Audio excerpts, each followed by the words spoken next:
السلام عليكم ورحمة الله وبركاته.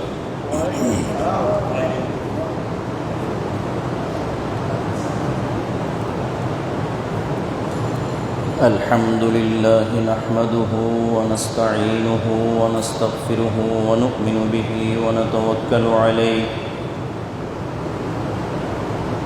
ونعوذ بالله من شرور أنفسنا ومن سيئات أعمالنا من يهده الله فلا مضل له ومن يضلله فلا هادي له ونشهد أن لا إله إلا الله وحده لا شريك له ونشهد أن سيدنا ونبينا ومولانا محمدا عبده ورسوله أما بعد فقد قال الله تعالى عز وجل في كلامه المجيد وفرقانه الحميد في شان حبيبه ونبيه مخبرا وآمرا إن الله وملائكته يصلون على النبي يا أيها الذين آمنوا صلوا عليه وسلموا تسليما صلى الله على سيدنا محمد وآله وأصحابه وسلم صلى الله على سيدنا محمد وآله وأصحابه وسلم بلغ العلا بكماله كشف الدجى بجماله حسنت جميع خصاله صلوا عليه وآله يا سائرا نحو الحمى بالله قف في بانه واقرأ طوامير الجوى مني على سكانه بلغ العلا كشف الدجى بجماله حسنت جميع خصاله صلوا عليه وآله إن يسألوا عن حالتي في السقم منذ فقدتهم فالقلب في خفقانه والرأس في دورانه بلغ العلا بكماله كشف الدجى بجماله حسنت جميع خصاله صلوا عليه وآله لكنه مع ما جرى مشغوف حب المصطفى فخياله في قلبه وحديثه بلسانه بلغ العلا كشف الدجى بجماله حسنت جميع خصاله صلوا عليه وآله अम्मा बाद मोहतरम अत्र जामे मस्जिदेर मुसल्लिगण महान आल्लाह रब्बुल आलमीनेर महान दरबारे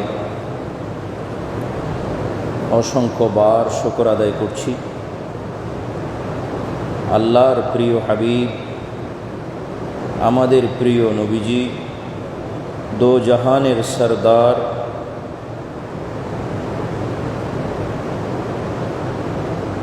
रहमतुल लिल आलमीन सय्यदुल मुरसलीन सय्यदुना व नबीयुना व मौलाना मुहम्मदुर रसूलुल्लाह सल्लल्लाहु अलैहि वसल्लमार शाही दरबारे नुरानी दरबारे अगणित बार दरूद व सालाम पेश करछि। আল্লাহ রাব্বুল আলামিন আমাদের তরফ থেকে তা কবুল করুন, আমাদের দোয়া মোনাজাত আল্লাহ মঞ্জুর করুন, বলুন আমিন। বিসমিল্লাহির রহমানির রহিম। ইন্নাস সাফা ওয়াল মারওয়াতা মিন শাআইরিল্লাহ فمن حج البيت أو اعتمر فلا جناح عليه أن يطوف بهما ومن تطوع خيرا فإن الله شاكر عليم صدق الله مولانا العظيم وصدق رسوله النبي الحبيب الكريم ونحن على ذلك لمن الشاهدين والشاكرين والحمد لله رب العالمين।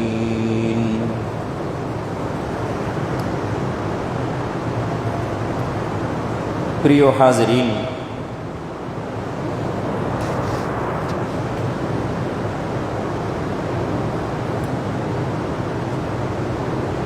পবিত্র হজের মধ্যে যে সকল আল্লাহর নিদর্শন আছে এর মধ্যে আজকে একটা গুরুত্বপূর্ণ ও ঐতিহাসিক নিদর্শনের বিষয়ে আপনাদের সামনে আলোচনা পেশ করছি। আলোচনা হজের নিদর্শনের ব্যাপারে। গত জুমাবার থেকে আমরা আরম্ভ করেছিলাম পবিত্র কাবা শরীফের বিষয়ে আপনাদের সামনে কোরআন, হাদিস এবং ইতিহাসের আলোকে জুমার বয়ান হিসাবে সংক্ষেপে আলোচনা আপনাদের খেদমতে রাখা হয়েছিল। কোরআনে পাক এবং পবিত্র হাদিস ও ইতিহাস এর আলোকে আল্লাহর ঘর কাবা শরীফ এটা আল্লাহর নিদর্শন। পৃথিবীতে আল্লাহর যে কয়টা নিদর্শন আছে তার মধ্যে কাবা শরীফ সবচেয়ে বড় নিদর্শনগুলোর মধ্যে গণনা করা হয়।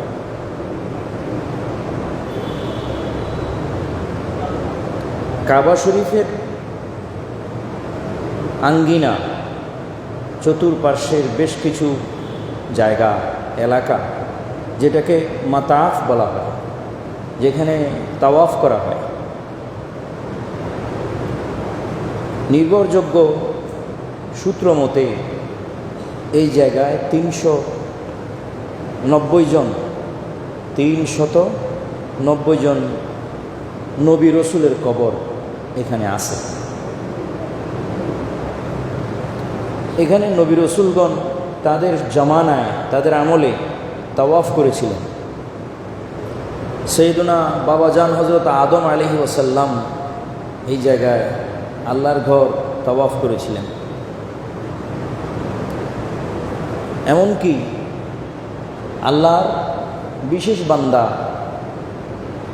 যাদেরকে পৃথিবীর স্তম্ভ বা পিলার বলা হয়, যারা প্রতি শতাব্দীতে প্রতি যুগে একটা নির্দিষ্ট সংখ্যায় পৃথিবীতে থাকেন, যারা না থাকলে পৃথিবী বাঁচবে না, যাদেরকে আওতাদ বলা হয়, আবদাল বলা হয়, তারাও প্রতি বৎসর কাবা শরীফ তাওয়াফ করেন হজের মৌসুম। দুইজন আল্লাহর বিশেষ ব্যক্তি মানবকুলে,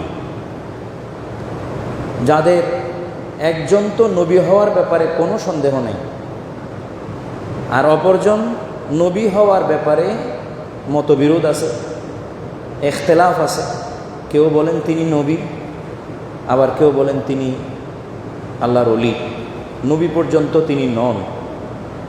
এই দুইজন, একজন হচ্ছেন হজরত সৈয়দনা ইলিয়াস আলাইহি ওয়াসাল্লাম, আর দ্বিতীয়জন হজরত খিজির আলাইহি ওয়াসাল্লাম। ইনারাও প্রতি বৎসর হাজিদের সাথে তাওয়াফের জায়গায়, কাবা শরীফের আঙ্গিনায় তারা তাওয়াফ করেন। সুতরাং এই তাওয়াফের জায়গাটাও আল্লাহর নিদর্শনের মধ্যে পড়ে। জায়গা আরেকটা আছে যার নাম মাকামে ইব্রাহিম, এটাও আল্লাহর নিদর্শনের মধ্যে পড়ে। ওয়াত্তাখিজু মিম মাকামে ইব্রাহিম মুসাল্লা। একইভাবে মাতাফের খুব নিকটে, মাতাফ মানে হচ্ছে তাওয়াফ করার জায়গা, যে জায়গায় তাওয়াফ করে সেই জায়গার সাথে লাগানো খুব নিকটে আল্লাহর বড় একটা নিদর্শন আছে। সেই নিদর্শনের নাম হচ্ছে আস-সাফা ওয়াল মারওয়া। সাফা এবং মারওয়া দুই পাহাড়ের মাঝখানে হাজিরা এক ধরনের তাওয়াফ করেন। সে তাওয়াফকে শরীয়তের ভাষায় বলা হয় সাই। এটাও তাওয়াফের মতোই। ও তাওয়াফ শব্দটা ব্যবহার হয় এমন জায়গার ক্ষেত্রে যে জায়গাটা গোলাকার, যেখানে চক্কর দেওয়া হয়। চক্কর দিলে আরবি শব্দ হবে তাওয়াফ।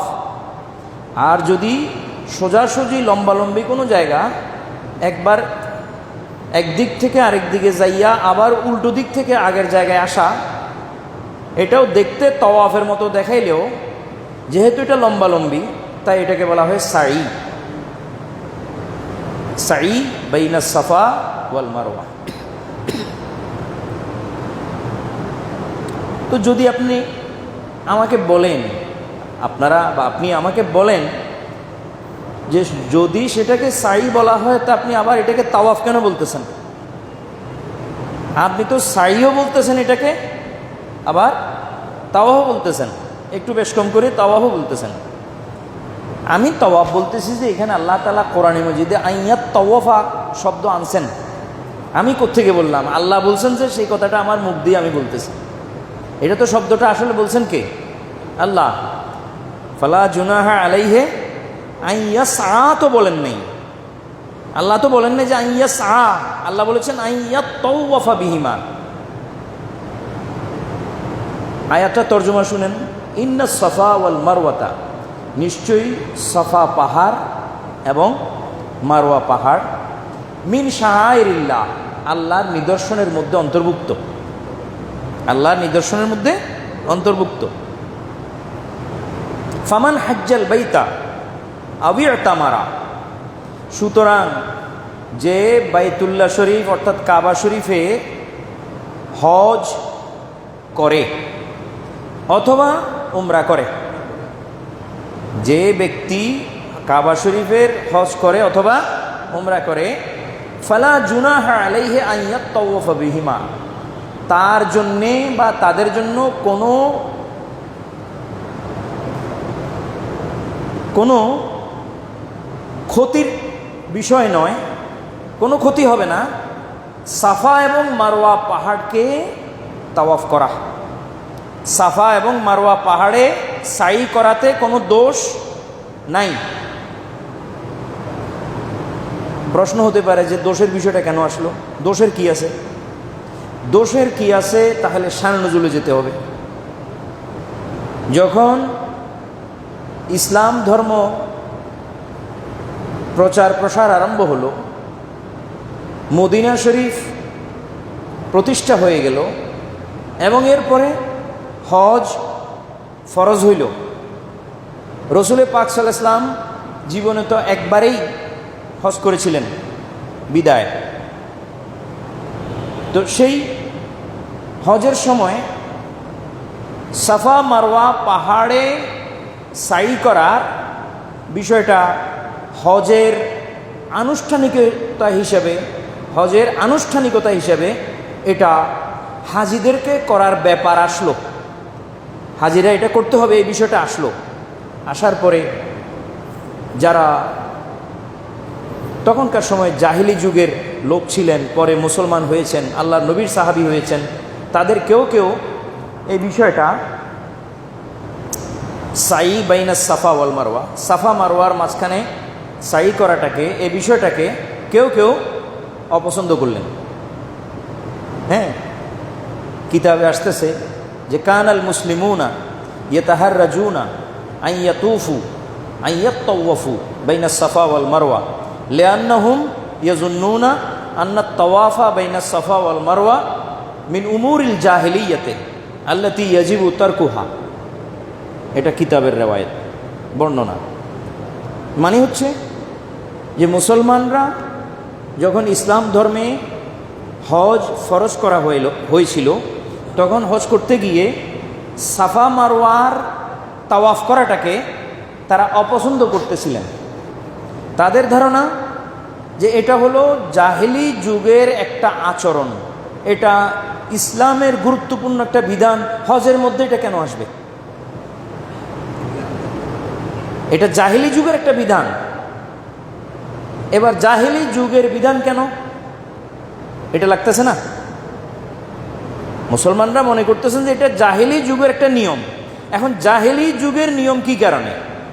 জাহেলি যুগের নিয়ম এই কারণে যে কানা সাফা ওয়াল মারওয়া ফিল জাহেলিয়াতে সনামানে বে ইসমিল আসিফ ওয়ান নাইলা ওয়া কানাল মুশরিকুনা ইয়ামসাহুনা বিহিমা ওয়া ইয়াজবাহুনা আনহুমা ওয়া ফি কওলিন ওয়া ইয়াবুদুনাহুমা। জাহিলি যুগের মধ্যে সাফা এবং মারওয়া এই দুই পাহাড়ে দুইটা মূর্তি প্রতিষ্ঠিত ছিল। একটার নাম আসেফ আর অপরটার নাম নায়েলা। আসেফ পুরুষ, নায়েলা মহিলা। মূর্তি পাহাড় দুইটার উপরে জাহেলি যুগে ইসলাম আসার আগে মক্কার কোরাইশ কাফেররা দুইটা মূর্তি ওখানে দাঁড়া করে রাখছিল। এখন জাহেলি যুগ তো জাহেলি যুগ, সেখানে তো কোনো নিয়ম কানুনের কোনো বালাই নেই। সেখানে কেউ যদি কোনোভাবে কোনো নিয়মে এবাদত বন্দিগি করতো, তার সেই ক্ষেত্রে বাধা দেওয়া বা সেটাকে সঠিক রাখার মতো কোনো নবী রসুল ছিল না। না থাকার কারণে যে কোনো মন গড়া বিষয় এবাদত হয়ে যেত, এবাদতে পরিণত হয়ে যেত। তো সেই হিসেবে আসেফ এবং নায়েলা এই দুটো মূর্তিকে তারা সাফা এবং মারওয়া পাহাড়ের উপরে দাঁড়া করাই দিয়ে ওই দুইটাকে মসে করত। সাফা পাহাড়ের উপরে দাঁড়াইয়া আসেফকে মসে করিয়া দৌড় দিত মারওয়া পাহাড়ের দিকে। মারওয়া পাহাড়ের দিকে তারা যে দৌড় দিত, এই দৌড়টা তাদের কোনো হজের দৌড় না। আমাদের দৌড়টা তো হজের দৌড়, ওদের দৌড় এটা কিসের? ওদের দৌড়টা সাই করে না, মাঝখানে চলাফেরা করে না। এটা হলো ওইখানে যে মূর্তি আরেকটা আছে, ওইটাকে স্পর্শ করার জন্য তো হাঁটতে হবে, দৌড়াইতে হবে, নাহলে তো ওখানে যাইতে পারবে না।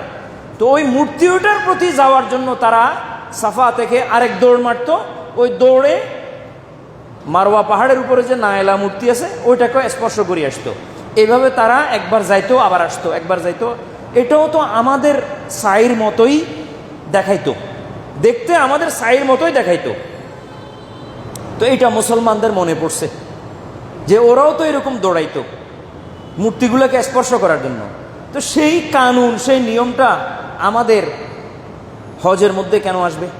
এই কারণে তারা সাই করতে চাইতো না। ইতিহাস আরও একটু আছে, এখানে শেষ না। আসেফ এবং নায়েলা এই দুইটা মূর্তি ওখানে কেন আসলো? কথা থেকে আরেক কথার দিকে যায়। আপনারা শুনলেন বা বুঝলেন, আমিও বুঝলাম, আমি যিনি বলতেছি আমিও বুঝলাম যে তারা সাফা এবং মারওয়া পাহাড়ের উপরে মূর্তি দুইটা দাঁড়া করাই দিছে।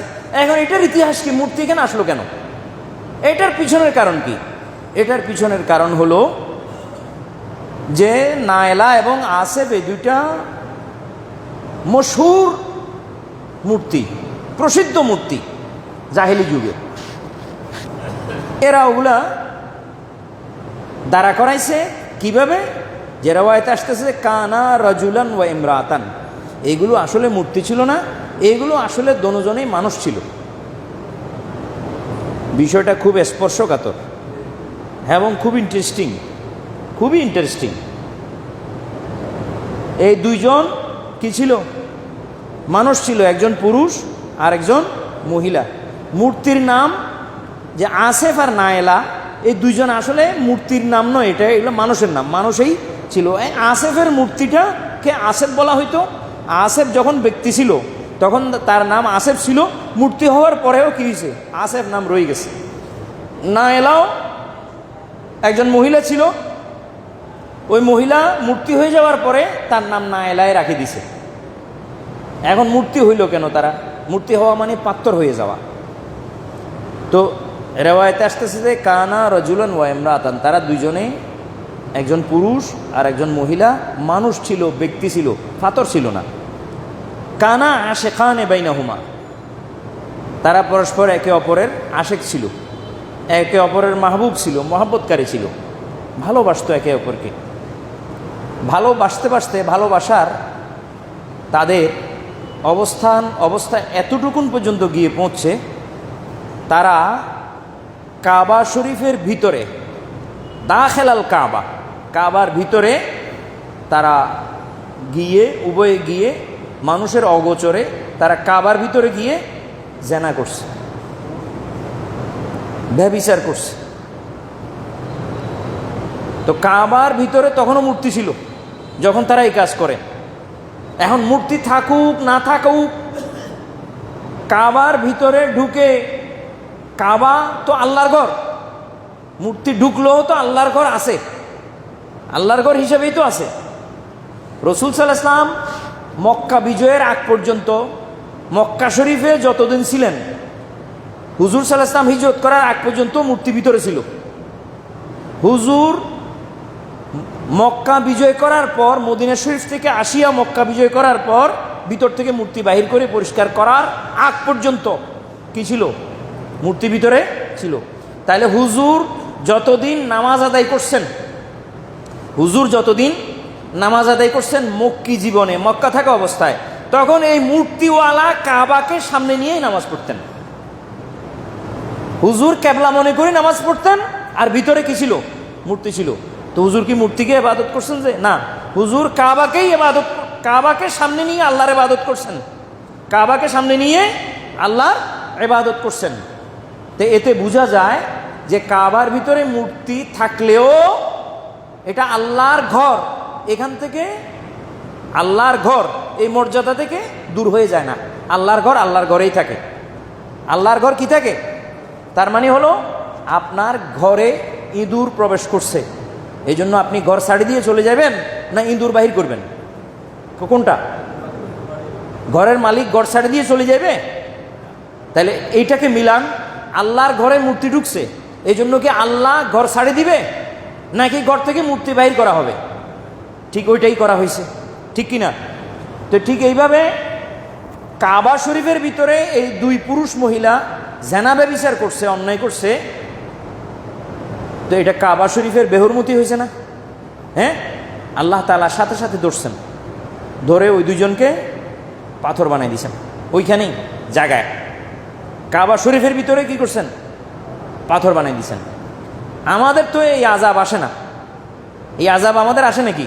আমাদের মধ্যে কত জেনা ব্যভিচার হইতেছে না জায়গায় জায়গায়, কিন্তু ওই ইবাদত, ওই আযাব কি আমাদের আসে না? আসার কারণ হচ্ছে আমাদের হযরত প্রিয় নবীজি মুহাম্মদুর রাসূলুল্লাহ সাল্লাল্লাহু আলাইহি ওয়াসাল্লাম, উনার কারণে আসে না। উনি জমিনে আসেন, জমিনে আছেন কিনা উনি? কোথায় আছেন? কোথায় জমিনে কোথায় আছেন? মদিনা শরীফে উনার দেহ মোবারকটা জমিনে আছে তো। আল্লাহ তাআলা বলেন ওয়ামা কানাল্লাহু লিউআযযিবাহুম ওয়া আনতা ফীহিম, হে নবী আপনি যতদিন তাদের মাঝে আসেন থাকবেন ততদিন আল্লাহ তাআলা তাদেরকে ওই রকম আযাব দিবেন না। তো রাসূল সাল্লাল্লাহু আলাইহি ওয়াসাল্লাম এখনো জমিনে আছেন, কিন্তু এই ঘটনা যখন ঘটে তখন কি রাসূল জমিনে ছিলেন না? তখন তো রাসূল পয়দাই হননি। এই কারণে আল্লাহ তাআলা শাস্তি ওইটা দিছেন। এখন শাস্তিটা আসে না কেন? রসুল পাকের সম্মানার্থে আল্লাহ তাআলা এই ধরনের কঠিন কড়া সিদ্ধান্ত আল্লাহ উম্মতের উপরে নেন না। কথা বুঝে আসছে? তো এই দুইজন পাথর হয়ে গেছে। পাথর হয়ে যাওয়ার পর কুরাইশের লোকেরা, জোরহাম গোত্রের লোকেরা, তারা এই দুইজনকে বাহির করিয়া একজনকে সাফা পাহাড়ের উপরে আরেকজনকে মারওয়ার উপরে দাঁড়া করাই দিছে। হেরা আযাবের কারণে শাস্তি ভোগ করতে গিয়ে পাথর হয়ে গেছে, আর অপর বাকি যেগুলো জীবিত আছে এগুলোকে ইবাদতের বস্তু বানায় ফেলাইছে। ঠিক না? ইবাদতের বস্তু বানায় ফেলছে। তারা এটাকে নিয়ে দুইটা পাহাড়ের উপর দাঁড় করায় দিয়ে এগুলোকে স্পর্শ করে ছুঁয়ে, যেগুলা মানে পবিত্র পাথর। কাবার ভিতরে ঢুকে কি হয়ে গেছে? পবিত্র পাথর হয়ে গেছে। আসলে তো কি ভোগ করেন? শাস্তি ভোগ করেন। এভাবে হযরত লূত আলাইহিস সালামের স্ত্রীকে আল্লাহ তাআলা পাথর বানাই দিয়েছেন যে না? এটাও আছে না? স্ত্রী লূতের আলাইহিস সালামের শাস্তি হিসেবে কি করছেন? সোজা পাথর, এটা এখনো আছে। ওটা এখনো জর্দানে যে জায়গায়, যে পাহাড়ের উপর আল্লাহ পাথর বানাইছেন, ওই পাহাড়ের উপর এখনো দাঁড়ায় রয়েছে। কথা বুঝে আসেনি? এই জন্য যারা মুসলমান হজ করতে গেছে তারা রাসূল পাক সাল্লাল্লাহু আলাইহি ওয়াসাল্লামের নিকটে এটা জানান যে আমরা এই জাহিলি যুগের এই আচরণটা আমরা হজের মধ্যে কেন রাখব? এটা তো জাহিলি যুগের আচরণ। এটা জাহিলি যুগে না নায়লা এবং আসেফের মাঝখানে কুরাইশরা দৌড়াদৌড়ি করত, তো সেটা আমাদের কেন হবে? তখন আল্লাহ তাআলা এই আয়াত নাযিল করছেন, ইন্নাস সাফা ওয়াল মারওয়াতা মিন শাআইরিল্লাহ, নিশ্চয়ই সাফা এবং মারওয়া আল্লাহর নিদর্শনের মধ্যে, জাহিলি যুগের কোনো আচরণ নয়। কথা বুঝে আসে? জাহিলি যুগের কোনো আচরণ নয়। এখন ইসলামী নিদর্শনের মধ্যে যে আল্লাহ বলতেছেন আল্লাহর নিদর্শন, সেটা কিভাবে? সেটা আবার প্রমাণ করা লাগতেছে না? আল্লাহ বলতেছেন এটা জাহিলি যুগের নিদর্শন নয়, বরং এটা আল্লাহর নিদর্শন। সেটা কিভাবে? সেটা এইভাবে যে এই সাই, যে সাইটা আমরা করি, যে সাইটা মানে সাফা এবং মারওয়ার মাঝখানে 7টা চক্কর যে আমরা করি, আপনি গেছেন ভাই হজে, করছেন কিনা? সাফা এবং মারওয়ার মাঝখানে 7টা চক্কর। এই চক্করটার মূল ঐতিহাসিক পটভূমি কি? এটা কি কুরাইশরা ওই দুই মূর্তির মাঝখানে দৌড়াদৌড়ি করছে এটা, নাকি এটার অন্য কোনো ভিত্তি আছে? এটার অন্য ভিত্তি হচ্ছে এই যে এই কাজ মুসলমানদের জন্য আল্লাহর নিদর্শন হওয়ার পিছনে সবচেয়ে বড় ঘটনা হলো, যেটা হযরত ইমাম বুখারী তার বুখারী শরীফের ভিতরে রেওয়ায়াত করছেন হাদিস হিসেবে, সেটা হলো সর্বপ্রথমে এই জায়গায় দৌড়াদৌড়ি করেছিলেন আল্লাহর এক প্রিয় নবীর স্ত্রী। নবীর নাম হযরত ইব্রাহিম আলাইহিস সালাম, স্ত্রীর নাম হযরত হাজেরা, মা হাজেরা। কথা বুঝে আসে ভাই? হযরত হাজরা আলাইহিস সালামকে তিনি কে? হযরত ইব্রাহিম ফিলিস্তিন থেকে তিনি ওই বিবির, হযরত বিবি সারার থেকে আলাদা করে উনার বংশের একটা ধারা, কেমন উনার জুরিয়া বংশের একটা ধারা ওখান থেকে আলাদা করে শান্তির জন্যে, সুখের জন্যে, সুন্দর বিস্তারের জন্যে। হ্যাঁ, দুই বউ একসাথে থাকলে সুন্দর বিস্তার হবে না, শান্তির জীবন হবে না। আলাদা করে উনি এক বিবিকে এবং সন্তানকে উনি হেজাজে রাখি গেছেন। হেজাজ মানে তখনকার সময়ের হেজাজ বলা হতো বর্তমানের মক্কা নগরীকে, মক্কা শরীফ। এটার পূর্ব নাম কি ছিল? হেজাজ। তো আল্লাহর কাছে দোয়া করছেন, রব্বি রব্বি ইন্নি, হ্যাঁ কিরকম, এই আসকান্তু মিন যুররিয়াতি বিওয়াদিন গায়রে জি জারইন ইনদা বাইতিকাল মুহাররম, রব্বানা না, হ্যাঁ কিরকম শুরুতে কিরকম, রব্বানা ইন্নি আসকান্তু মিন যুররিয়াতি, এরকম রব্বানা ইন্নি আসকান্তু মিন যুররিয়াতি, আল্লাহকে বলতেছেন যে হে আল্লাহ, আমার বংশের একটা ধারা, পুরা বংশ ন, মিন মিনে তাবেরিজিয়া আসকান্তু, মিন যে মিন মিন যুররিয়াতি, মানে আমার বংশের একটা অংশকে আমি কোথায় রাখলাম? বেওয়াদিন, এমন একটি উপত্যকায় যেটা গায়রে জি জারা, শস্য খ্যাতবিহীন। সে সময়ে হযরত ইসমাঈল আলাইহিস সালাম শিশুপুত্র এবং মা হাজেরা যখন ওখানে বসতি আরম্ভ করেন মক্কা নগরীতে, তখন মক্কা নগরী অনাবাদি ছিল, সেখানে কোনো মানুষের বসতি ছিল না, সেখানে কোনো গাছপালা ছিল না, দুদু প্রান্ত, বালি আর বালি, মরুভূমি আর মরুভূমি। এটাকে বলা হয় গায়রে জি জারা। ওখানে আমি রেখে আসতেছি। আল্লাহর কাছে দোয়া করছেন যে আল্লাহ তুমি দেখে রাখিও, আমি তো চলে যাচ্ছি, তুমি দেখে রাখিও। তো হযরত মা হাজেরা আলাইহিস সালাম মের নিকটে অল্প কয়েকদিনের কিছু খানা খোরাকে ছিল। এগুলো খাওয়ার পর পানিও যখন শেষ হয়ে গেল, খানা পানি সব যখন শেষ হয়ে গেল, তখন তারা পিপাসার্ত হয়ে গেলেন। মা ছেলে দুজনই, ছেলে এবং মা উভয়ে কি হলেন? পিপাসা, তৃষ্ণা, হ্যাঁ, খুব গভীরভাবে তাদের লাগলো। তখন তিনি আর বসে থাকার দেখলেন যে উপায় নেই, বসে থাকলে তো হবে না, তিনি উঠলেন। কেমন? তিনি দাঁড়ালেন, দাঁড়িয়ে উনি এই সাফা পাহাড়ের উপরে আসলেন। ওনার কেন জানি মনে হচ্ছিল ওখানে কেউ যদি থাকে, তার থেকে যদি পানির সন্ধান পাওয়া যায়। উনি সেখানে আসলেন, এসে দেখলেন কোনো রেওয়ায়েতে এরকম আছে যে তিনি ওনার ছেলেকে নিয়ে যেখানে ছিলেন ওখান থেকে ওনার মনে হচ্ছিল, সাফা পাহাড়ের দিকে নজর করার কারণে মনে হচ্ছিল ওখানে এই যে বালি চিকচিক করতেছে, ও ঢেউয়েরটা ওনার কাছে মনে হচ্ছিল এগুলো পানি। উনি ওর পানি মনে করে আসলেন, দেখলেন যে এগুলো তো পানি নয়, এগুলো চিকচিক করা বালি। তো উনি ওখানে দাঁড়ালেন, দাঁড়িয়ে চতুর্দিকে দেখলেন। দেখার পর এক পর্যায়ে ওনার নজরে আসলো মারওয়া পাহাড়। মারওয়া পাহাড়েও ওনার কাছে মনে হচ্ছিল যে ওখানে পানি আছে, বালি ওখানেও ঠিক, কিন্তু বালি চিকচিক করতেছে। উনি সেখানে দৌড়াই গেলেন। এগুলো সব সন্তানের আহারের জন্য আর নিজের খানার জন্য, কোনো ইবাদত নয়। উনি যে ওই বৈঠক থেকে জায়গা থেকে উঠে এই যে একবার সাফায় গেলেন, সাফাতে ওনার মনে হলো পানি আছে, কিন্তু দেখলেন যে ওখানে পানিও নাই, মানুষও নাই।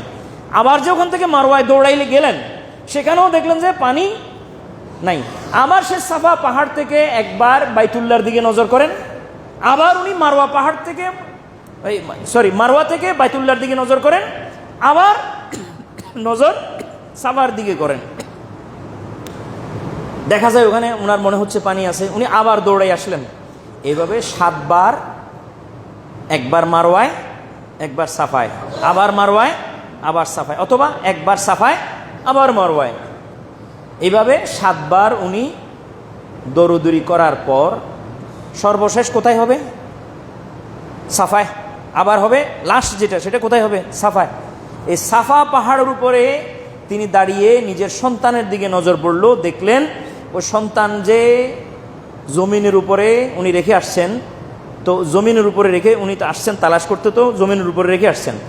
তো সন্তান কান্না করতে করতে যে পা লাফাচ্ছে, সে পায়ের নিচ থেকে, পায়ের আঘাতে নিচ থেকে পানির ফোয়ারা বের হয়েছে, পানির ফোয়ারা বের হয়েছে। তো উনি দৌড়াই আসলেন, খুশি হয়ে গেলেন যে আমি যে পানির তালাশে, সেটা তো আমার সন্তানের পায়ের নিচে। আমি যে পানির তালাশে সাফা এবং মারওয়ায়, একবার সাফায় তো আবার মারওয়ায়, আবার সাফায় আবার মারওয়ায়, এইভাবে যে আমি দৌড়দৌড়ি করতেছি, কিন্তু পানি তো আমার ছেলের কদমের নিচে। এই কথা তিনি খুশি হয়ে সেখান থেকে আসলেন। এসে দেখলেন একটা নিচে থেকে ফাউন্টেন, একটা ফোয়ারা খুব বিদ্যুৎ বেগে বের হচ্ছে। উনি আশেপাশ থেকে কিছু বালি বা মাটি যাই ছিল, অথবা ছোট ছোট পাথর তিনি নিজে এনে চতুর্পাশ থেকে উনি এটাকে একটা দায়রা করে দিলেন। দায়রা, দায়রা মানে কি? গোল আবৃত, হ্যাঁ, দিয়ে দিলেন, যাতে পানিগুলো ওই দায়রার বাহিরে না যায়, পানিগুলো ওই বেষ্টনীর বাহিরে না যায়। এভাবে তিনি একটা বেষ্টনী করে দিলেন। উনি নিজেই করছেন এটা। এখানে তো কোনো মানুষ নাই, উনি আরেকজনের সাহায্য কোত্থেকে পাবেন? উনি নিজেই করছেন। আর শিশু পুত্র ইসমাইল, দুধের শিশু, ও তো সাহায্য করার মতো তো কোনো বয়স নাই। তো উনি নিজেই চতুর্পাশ থেকে এটাকে দায়রা করে দিয়েছেন। আমাদের প্রিয় নবীজি হযরত মুহাম্মদ সাল্লাল্লাহু আলাইহি ওয়াসাল্লামকে উনি বলতেছেন, হযরত মুহাম্মদ সাল্লাল্লাহু আলাইহি ওয়াসাল্লাম ওহির মাধ্যমে জানলেন যে মা হাজেরা এটাকে চতুর্পাশ থেকে আবদ্ধ করে দিয়েছিলেন। তো আল্লাহ নবী দোয়া করতেছেন যে রাহিমাল্লাহু উম্মা ইসমাঈল, আল্লাহ তাআলা ইসমাঈলের আম্মাজান, আমাদের আম্মাজান হযরত মা হাজেরাকে রহমত করুন। তিনি যদি এটাকে চতুর্পাশ থেকে বন্ধ না করে দিতেন তাহলে এই পানি আজকে সারা দুনিয়া ভেসে যেত, এই পানির স্রোতে সারা দুনিয়া। আসলে কিন্তু এখনও দুনিয়া ভাসতেছে।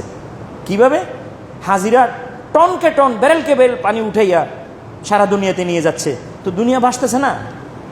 ভাসতে হলে কি শুধু দুনিয়ার জমিনের উপরে পানি সয়লা বয়ে যেতে হবে এটাই ভাষা? মানুষ যে খাইতেছে, গোসল করতেছে, পান করতেছে, এটাও তো এক ধরনের ভাষা। তো ভাসতেছে তো দুনিয়া। জমজমের পানি দিয়ে দুনিয়া ভাসে না।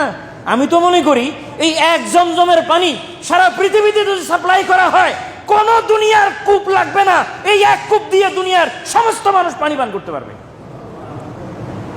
দুনিয়ার সমস্ত মানুষ পানি পান করতে পারবে, পানি কারো অভাব হবে না। এটা আমি মনে, এটা আমার অ্যাজাম্পশন, দিস মাই অ্যাজাম্পশন। আর এই অ্যাজাম্পশন অমূলকও নয়, এটা সত্য।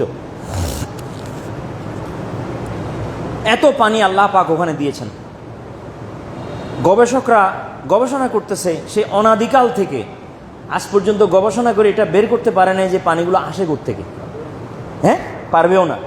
কিয়ামত গুজারা হয়ে যাবে, ব্রেন ফেটে যাবে, কিন্তু এই পানি কোত্থেকে আসে এটা বের করতে পারবে না।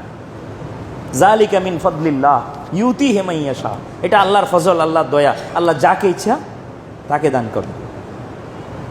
হজরত ইসমাইল আলাইহিস সালাম আর শিশুপুত্র হজরত ইসমাইলের এক লাথির বরকতে জমিন ফেটে পানি বের হয়েছে। তো আমি যেটা বলছিলাম যে সাফা এবং মারওয়া পাহাড়ের মাঝে এই যে মা হাজেরা ছেলের পানির তালাশে, অথবা মানুষ কেউ আছে কিনা এর তালাশে যে দৌড়াদৌড়ি করছেন 7 বার, আল্লাহর কাছে এই দৌড়াদৌড়িটা এত পছন্দ হয়েছে, এত কবুল হয়েছে যে আল্লাহ তাআলা এটাকে হজের অংশ বানাই দিয়েছেন। কিয়ামত পর্যন্ত যারা হজ করতে আসবে তারা এই কাজ উনার অনুসরণে, উনাকে স্মরণ করে করতে হবে, না করলে হজ পরিপূর্ণ হবে না। কাকে? হজরত মা হাজেরা এবং হজরত ইসমাইল আলাইহি ওয়াসাল্লামকে হজ আপনি চিন্তা করলে হজের প্রত্যেকটা আচার অনুষ্ঠান সব কিছু এগুলা এক ধরনের কো-মেমোরেশন, পিছনের বিষয়কে স্মরণ করা। কো-মেমোরেশন মানে কি? পিছনের বিষয়কে স্মরণ করা। এখন আমরা যখন এইখানে মাঝখানে দৌড়াদৌড়ি করব তখন আমাদের খেয়ালে আসবে এই দৌড়াদৌড়ি তো হজরত মা হাজেরা আলাইহি ওয়াসাল্লাম করছেন। আমাদের নিদর্শন, আমাদের ইসলাম ধর্মে এটা নিদর্শন হওয়ার পিছনে আসেফও নয়, নায়েলাও নয়, জাহিলি যুগের কোনো আচরণ নয়, বরং এটা নিদর্শন হয়েছে হজরতে মা হাজেরা আলাইহিস সালাম, যিনি একজন নবীর স্ত্রী আর একজন নবীর মা। উনার দুই দিকেই নবী, উনার কি দুই দিকেই নবী। হজরত ইব্রাহিম আলাইহিস সালাম উনার স্বামী নবী, এবং উনার পেট থেকে যে ওয়ালাদ বাইর হয়েছেন সন্তান হজরত ইসমাইল আলাইহিস সালাম, তিনিও নবী। জলিলুল কদর দুইজন নবী, একজন উনার স্বামী আরেকজন উনার সন্তান। তাদের মাঝখানে হজরতে মা হাজেরা, এই 3 জনের বরকতে, 3 জনের উসিলায় আজকে এই অনুষ্ঠানটা হজের আচার অনুষ্ঠান হিসাবে এটা অন্তর্ভুক্ত হয়েছে। না হলে কোনোখানে দৌড়াদৌড়ি করা এটা এবাদত হইতে পারে না। আপনি এই মসজিদের মধ্যে এই ফিলারগুলোর মাঝখানে চতুর্পাশ থেকে যদি আপনি 1 কোটি বার রাউন্ড করেন এটা কি এবাদত হবে? এই আমাদের মসজিদে 4টা পিলার দেখা যায়, এদিক থেকে ঘুরে এইভাবে ঘুরতে থাকবেন, শুধু হবে? হবে না। কিন্তু ওইখানে 7 বার চক্কর দিলে এটা এবাদত হবে। এই এবাদত কাদের কারণে, কাদের ওসিলায়? হজরতে মা হাজেরা, হজরত মা ইসমাইল আলাইহি ওয়াসাল্লাম, হজরত ইসমাইল আলাইহি ওয়াসাল্লামার ওয়াস্তা ওসিলায় আল্লাহ পাক এগুলো হজের অন্তর্ভুক্ত করেছেন। বাকি সমস্ত অনুষ্ঠানগুলো যেমন তাওয়াফ হজরত আদম আলাইহি ওয়াসাল্লামার স্মরণে, সর্বপ্রথম কাবার প্রদক্ষিণ মানব কুলে, মানব জাতির মধ্যে করেছেন হজরত বাবাজান আদম আলাইহি ওয়াসাল্লাম। তিনি বাইতুল মামুরের তাওয়াফ দেখছেন, ফেরেশতারা বাইতুল মামুর তাওয়াফ করে উনি বেহেশতে থাকতে, তখন ফেরেশতাদের বাইতুল মামুরের চতুর্পাশে তাওয়াফ দেখছেন। কিন্তু কোনো কারণে ওনাকে জমিনে নামিয়ে দেওয়ার পর বাইতুল মামুরের ব্যাপারে তার অন্তরে, বাবাজান হজরত আদম আলাইহিস সালামের অন্তরে বহুত আঘাত যে বাইতুল মামুর সামনে থাকতাম, ফেরেশতাদের তাওয়াফ দেখতাম, নুরানি পরিবেশে ছিলাম, এখন কোথায় আসলাম? এখানে তো আমার ভালো লাগে না। তো আল্লাহ তাআলা উনার মনের ব্যথা বুঝতে পেরে, এবং আল্লাহ তো আগে থেকে জানেন, উনার মনের ব্যথা বুঝতে পেরে উনার এই মনের ব্যথা দূর করার জন্য আল্লাহ তাআলা উনাকে কাবা শরীফ নির্মাণ করার জন্য, এটা পুনর্নির্মাণ, উনাকে যে আদেশ দিয়েছেন যে তুমি যাও কাবা আবার দাঁড়া করাও, কাবার ভিতের উপরে কাবা আবার দাঁড়া করাও, উনি কাবা দাঁড়া করালেন। অর্থাৎ উনি আবার রেনোভেশন করলেন, কাবার রেনোভেশন, রিবিল্ড উনি করার পর কাবাকে উনি দেখলেন যে একজ্যাক্ট হুবহু বাইতুল আপনার মামুরের মতো দেখাচ্ছে, ওই বাইতুল মামুরের মতো দেখাচ্ছে। এটা দেখে উনি আর আবেগে থাকতে পারলেন না, উনি তাওয়াফ আরম্ভ করলেন একসাথে, মানে পাগলের মতো ঘুরতেছেন যে আল্লাহর ইশক ও মহব্বতে, একসাথে এক ঘুরাতে 7 সপ্তাহ, 1 সপ্তাহ 2 সপ্তাহ না, 7 সপ্তাহ কন্টিনিউয়াস প্রসেসে, উইদাউট এনি, মানে বিরাম দেওয়া ব্যতীত উনি তাওয়াফ করার পর উনার মাথা কিছুটা ঠান্ডা হয়েছে যে আল্লাহ, মন ভরে তাওয়াফ করতে পারলাম। কথা বুঝে আসে আপনাদের? তাহলে এই পর সর্বপ্রথম তাওয়াফ কে করছেন? কাবার। তো আদম আলাইহিস সালামের স্মরণে আজকের এই হজের মধ্যে এই তাওয়াফটা হজের অংশ হয়েছে, ঠিক কিনা? আবার হজরতে মা হাজেরা, এই না, হজরতে বাবা আদম এবং মা হাওয়া, এই দুইজন যে আরাফার ময়দানে একত্রিত হয়েছেন মুজদালেফার নিকটে, আরাফার ময়দানে একত্রিত হয়েছেন, মুজদালেফায় গিয়ে তারা একে অপরের সাথে নিকটে আসছেন। তো সেই আরাফার ময়দানে আমরা উপস্থিত থাকা 9 তারিখ, 9 জিলহজ, কাকে স্মরণ করায় আমাদেরকে? কার স্মরণে? হজরতে মা হাওয়া। এবং এভাবে হজের যত আচার আনুষ্ঠানিকতা আছে, কোরবানি হজরত ইসমাইল আলাইহিস সালামের স্মরণে, যত হজের আচার আনুষ্ঠানিকতা আছে সবগুলোর পিছনে কো-মেমোরেশন আছে, পিছনের ঘটনাকে স্মরণ করার বিষয় আছে। ঠিক এইভাবে, এবং এগুলো এক একটা নিদর্শন, এগুলো শায়রুল্লাহর মধ্যে অন্তর্ভুক্ত। মাশায়েরুল হারাম এগুলো নিদর্শনের মধ্যে অন্তর্ভুক্ত। সাফা মারওয়াও নিদর্শনের মধ্যে। এটা আল্লাহ বলতেছেন, ইন্নাস সাফা ওয়াল মারওয়াতা মিন শাআইরিল্লাহ ফামান হাজ্জাল বাইতা আও ইতামারা ফালা জুনাহা আলাইহি আন ইয়াতাওয়াফা বিহিমা। যারা হজ করে এবং উমরা করে তাদের জন্য এই সাফা এবং মারওয়া পাহাড়ের তাওয়াফ করাটা কোনো গুনাহের কাজ নয়। গুনাহের কাজ মনে করছিল কেন? যে এগুলো তো জাহিলি আচরণ, এগুলো আমরা ইসলামের মধ্যে আর করব কেন? ইসলাম ধর্ম গ্রহণ করার পরে এগুলো তো জাহিলি আচরণ, তো আবার আনা যায় না। তখন আল্লাহ তাআলা এই আয়াত নাজেল করে বলেন, না না, এটা জাহিলি আচরণ নয়, বরং এরও আগে এই কাজ হজরতে মা হাজেরা করেছিলেন। মা হাজেরাকে অনুসরণ করে করো, জাহিলি যুগের আচরণ বাদ দাও। এই জন্য সাফা মারওয়া পাহাড়ের মাঝে সাই করাটা, এটা আল্লাহর শায়েরের মধ্যে অন্তর্ভুক্ত, আল্লাহর নিদর্শনের মধ্যে। সহিহ বুখারী শরীফে হযরত আয়েশা সিদ্দিকা রাদিয়াল্লাহু তাআলা আনহা থেকে হাদিস বর্ণিত। কালকে একটা খতমে বুখারী পড়ছিলাম, কালকে হাদিসটা পড়লাম, কালকেই, এর আগেও পড়ছি, তবে খুব রিসেন্টলি কালকে পড়ছি। হ্যাঁ, হাদিস এরশাদ হচ্ছে, মা আতাম্মাল্লাহু হাজ্জা ইমরিইন ওয়ালা উমরাহ লাম ইয়াতুফ বাইনা সাফা ওয়াল মারওয়া। ওই ব্যক্তির হজকে আল্লাহ তাআলা পরিপূর্ণ করবেন না যে ব্যক্তি সাফা এবং মারওয়ায় তাওয়াফ করে না, সাই করে না। ঠিক না? কাবা শরীফ তাওয়াফ করলেন, করার পর চলে আসলেন কোথায়? মাকাম ইব্রাহিমে। এখানে এসে 2 রাকাত নামাজ আদায় করলেন। 2 রাকাত নামাজ আদায় করার পর সাথে সাথে কোথায় যাবেন? সাফা মারওয়ায়। সাফা মারওয়ায় দৌড়াদৌড়ি করার পর তারপরে উমরা পরিপূর্ণ হবে। ঠিক না? এইভাবে আপনি সাই বাইনা সাফা ওয়াল মারওয়া ব্যতীত উমরা বা হজ কোনোটা আপনি চিন্তাই করতে পারবেন না, যেহেতু এগুলো আল্লাহর নিদর্শনের মধ্যে অন্তর্ভুক্ত। আল্লাহ পাক আমাদের সকলকে হজ করার তৌফিক দান করুন। যেদিন তৌফিক দিবেন আল্লাহ, যাবেন সাফা মারওয়ায় দাঁড়াইলে এই আপনাদের খতিব হুজুরের কথাগুলো মনে রাখবেন, যে হুজুর এইভাবে আমাদেরকে বলছিলেন। আমরা ওই অনুভূতি নিয়ে, মা হাজেরা যে আবেগ নিয়ে এখানে সাই করছেন, আল্লাহ তুমি আমাকে সেই সাই করার তৌফিক দান করো, তাকে যেভাবে কবুল করছো সেভাবে আমাকেও কবুল করো।